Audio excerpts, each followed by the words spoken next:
He swore to die a virgin until he saw her body, and burning desire consumed every vow he'd ever made. In 2018, on the outskirts of Atlanta, there was a large modern house with mirrored windows that reflected the sky and the trees so perfectly that it looked empty inside. The man who owned it, Jonathan Reed, lived alone. His days followed a strict routine. He woke before sunrise, ran several miles around his gated property, and then spent an hour lifting weights in his private gym. Every sound in the house echoed off metal and glass. There was no sign of disorder, no trace of life outside what he allowed.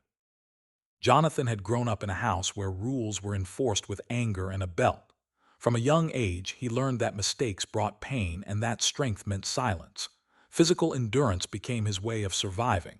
As an adult, he treated work the same way. He had built an enormous fortune through focus and control. By 35, he was one of the wealthiest men in the city, though very few people ever saw him in person. He avoided attention, interviews, and social gatherings. He trusted no one.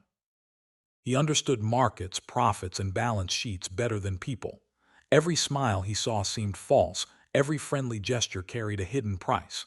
He had come to believe that everyone wanted something, and that his only safety was in keeping his distance. Women, in particular, made him uneasy. He saw them not as potential partners but as possible threats to his control. Over time, that belief hardened into isolation. He told himself he was fine with it. It was easier to focus on work, exercise, and financial results than to risk disappointment. His home reflected his personality. The rooms were spotless and quiet, decorated in neutral tones. The air always smelled faintly of cleaning products and the cooling system. There were no personal photographs, no signs of visitors. The refrigerator was neatly organized with identical containers. Even his wardrobe was arranged by color and type. The same breakfast, the same schedule, the same silence repeated every day. Despite his success, Jonathan often felt a dull emptiness that he didn't want to name.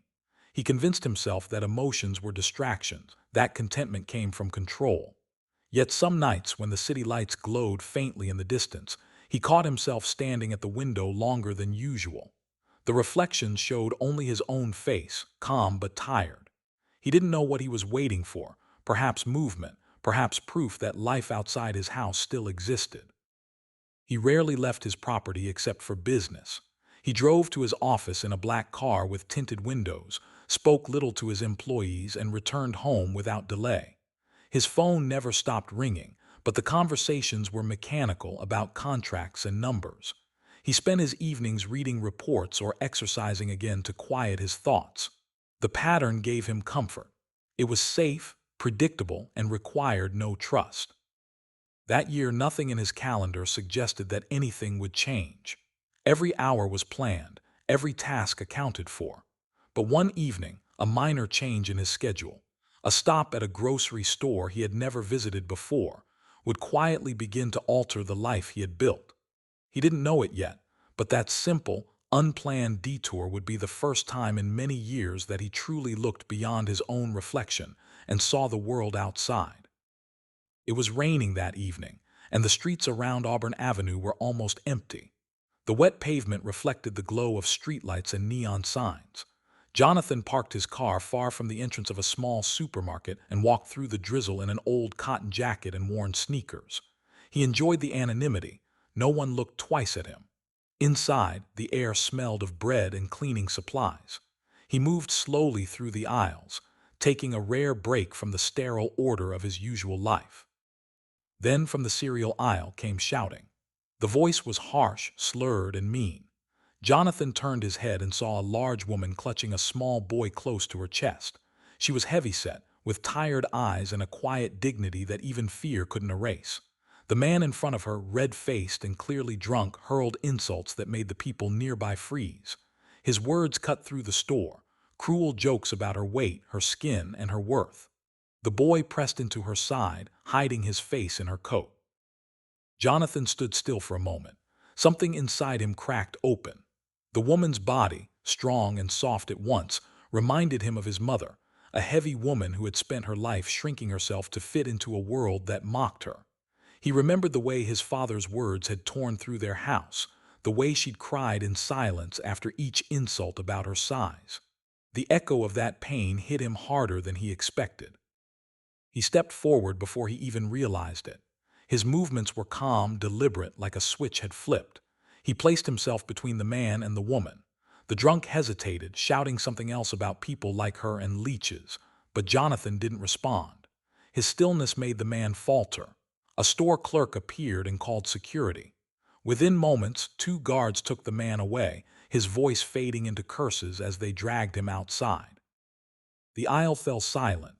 The woman stood straight but kept her hands protectively on the boy's shoulders.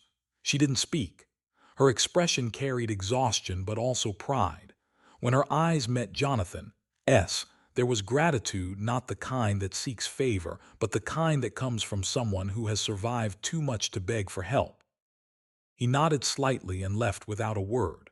The rain had turned to mist when he stepped outside. He carried a small grocery bag, but it felt heavy in his hands. In the car, he sat still for a long time. The sound of the rain on the windshield blurred with memories, his mother standing at the kitchen counter, wiping tears she thought he didn't see. He had sworn as a child never to feel that helpless again. That night he couldn't focus on work. The woman's image followed him, her trembling hands, her calm under humiliation, her strength in the face of cruelty. He didn't know her name, but he couldn't stop thinking about her. He saw his mother's pain in her eyes, and something inside him shifted. For the first time in years, the walls around his carefully ordered life began to feel like a cage. The days after that night began to feel different for Jonathan. His workouts became longer, but his work hours grew shorter. He started leaving his comfortable part of the city and driving through neighborhoods he had never seen before. The streets were crowded, filled with noise and color, nothing like the silent, polished world he had built for himself. He began asking questions, learning names, and noticing the kind of people he used to ignore. What started as curiosity turned into a quiet search he couldn't explain, not even to himself. He found a community center on the south side, a modest brick building where voices filled the air every Sunday. The place was alive, children running between chairs, women in bright headscarves setting up tables, men laughing in shirts without ties. It was the kind of place that felt real, where people looked tired but kind. He stood near the back, listening and watching. It had been years since he'd seen faces that weren't hiding behind ambition. Later, he visited the small library next door. Inside, there were children at long tables learning to read, volunteers helping them trace letters on paper. Bulletin boards were covered with flyers about support groups, literacy programs, and legal aid for victims of domestic abuse. That was where he saw her again. She was sitting in a chair near the children's section, her son on her lap with a book about dinosaurs. She wasn't hiding, but there was a caution in how she moved, every gesture measured, every glance alert. Jonathan didn't approach her right away. Instead, he learned about the place, asked who managed the programs, and quietly began to help.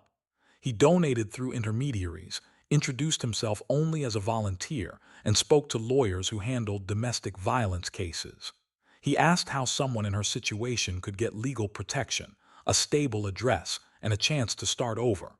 The people he spoke with assumed he was part of a local outreach group. He never corrected them. Through patient effort, he created a small network of support around her, safe transport, court schedules, contact lists, and temporary assistance programs. Everything was done quietly. He never revealed who he was or how much he could actually afford to do. When help arrived, groceries, clothing for her son, or transportation to an appointment, it came from community volunteers. He began spending more time in her neighborhood, not as a savior but as someone learning to be present. He visited a local playground where she sometimes brought her son and watched from a distance as they laughed together. Once, he saw her smile for real, and it startled him more than any business success ever had. Over time, she began to recognize him, the man in the simple jacket who always seemed to be nearby when something needed fixing. He never stayed long, never made her uncomfortable. He only made sure she and her boy were safe, and that her path forward was clear. At home, surrounded by glass and metal, Jonathan found the silence harder to bear. His wealth felt smaller now, almost meaningless. He realized that all his success had built walls, not purpose. The world he had avoided for so long, noisy, messy, imperfect, was where life actually happened. And for the first time, he wanted to be part of it. The lawyers took care of everything quietly. They filed papers, got a restraining order, and set court dates to help her start a new life. It wasn't easy. Sometimes her ex called in the middle of the night. Once, someone scratched her car and stuck a hateful note on her door. Every time something happened, Jonathan made sure she was safe. He didn't show up as a rich man. He came the same way she knew him, in his old cotton jacket, calm and steady. He used his connections carefully but stayed out of sight. To everyone else, he was just another volunteer helping with legal aid. He liked it that way. He didn't want her to find out who he really was. The thought of her learning about his money made him nervous. He was afraid that everything would change if she saw him as a billionaire. He wanted her to trust him for who he was, not for what he had. He remembered his childhood, the fear, the cold house, the father who shouted and punished. That was where his distrust had come from. Now, for the first time, he didn't want to be alone anymore. He wanted to keep this woman and her son in his life, no matter what it took. When the court finally made its decision in her favor, she smiled in relief. Her son hugged her tightly. Jonathan stood nearby, feeling something warm break through the walls inside him. He realized that her happiness was real and simple. It had nothing to do with money. A few weeks later, she moved with her son into a small rented house. It wasn't fancy, but it was safe. He helped them move. He fixed things around the house, brought boxes inside, and carried groceries. Her son laughed and ran from room to room. The house smelled like cinnamon and fresh paint. She hung the boys' drawings on the walls. Jonathan looked around and felt that this small, quiet place was more meaningful than his big, empty mansion. Soon after, he bought a small house nearby. The neighborhood was lively. Kids played basketball outside. People cooked dinner with windows open, and neighbors waved to each other. He blended in easily. People knew him as the quiet man who helped kids with school or brought sports gear for games. He started spending more time there. He still worked, but less. He went running in the mornings, then stopped by the community center or helped at local events. Being near her and her son became part of his everyday life. It wasn't planned. It just felt right. For the first time, he wasn't hiding from people. He was living among them. One evening in early spring, someone knocked on her door. When she opened it, she froze. Her ex-husband was standing there, drunk and angry. His face was red and his words made no sense. He didn't care about court orders or police warnings. He had come to scare her again. Her son hid behind her legs and she tried to stay calm. The neighbors noticed what was happening right away. A few people came out onto their porches and someone called the police. Jonathan lived only a few houses away. When he got a message from one of the neighbors, he came immediately. He wasn't in a suit or expensive car. He carried a small picnic basket, pretending he was just visiting. When he reached the house, he stood between her and the man without shouting or showing anger. He looked straight at him, calm and steady. The drunk man tried to argue but backed off when he saw others watching. By the time the police arrived, it was over. The man was taken away, cursing and stumbling. Jonathan stayed to help with the paperwork. He called people he trusted to make sure she and her son were safe that night. New locks were installed, and a security camera was set up before morning. He handled everything quietly like he always did, but this time it felt different. He wasn't protecting property or control. He was protecting something that mattered. When everything calmed down, he stayed for tea. The house smelled of food and warmth. Her son fell asleep on the couch holding his stuffed toy. She sat at the table, tired but peaceful. Jonathan sat nearby, watching the quiet room. For the first time in years, he felt no fear in his body.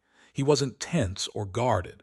The anger and pain from his childhood didn't control him anymore. She noticed small things about him that no one else did: the small cut on his hand, how neatly he folded his clothes, how carefully he listened. Her attention wasn't about money or status. It was simple and real. He understood then that she didn't see him as a rich man or a savior. She saw him as a person. Later that night, when the house was silent, he sat by the window, thinking about everything that had happened. The old fear of being unworthy or fake was gone. He realized that he didn't need to hide who he was or prove his value. Her trust in him had done what years of discipline and wealth couldn't. It made him feel human. He stayed until he was sure everything was safe. When he finally left, the air outside was cold, but he didn't feel it. He walked home slowly, knowing that something inside him had changed. He wasn't afraid of life anymore. He had found something stronger than fear, trust, care, and a reason to stay. He told her the truth on her birthday.